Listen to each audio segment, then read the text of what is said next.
বলিউড তারকাদের ব্যক্তিগত সম্পর্ক সবসময়ই থাকে চর্চার তুঙ্গে।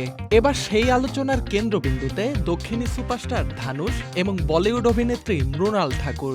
এই দুই তারকার একসঙ্গে ঘনিষ্ঠ মুহূর্ত কাটানোর একাধিক ছবি ও ভিডিও ছড়িয়ে পড়েছে সামাজিক যোগাযোগ মাধ্যমে। আর সেখান থেকেই শুরু হয়েছে নতুন প্রেমের গুঞ্জন। বিশেষ করে মৃণালের জন্মদিনে একটি ঘরোয়া পার্টিকে ঘিরে তৈরি হয়েছে সবচেয়ে বেশি আলোড়ন। 1 আগস্ট নিজের জন্মদিন উপলক্ষে বন্ধুদের জন্য মুম্বাইয়ে এক ঘরোয়া উৎসবের আয়োজন করেন মৃণাল। আর সেই আয়োজনে হাজির হন ধানুষ।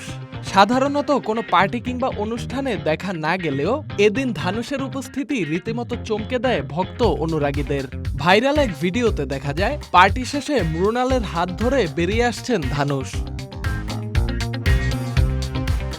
এই ঘটনার রেশ না কাটতেই ধানুষকে দেখা যায় মৃণালের নতুন ছবি সন অফ সর্দার 2 এর বিশেষ প্রদর্শনীতে।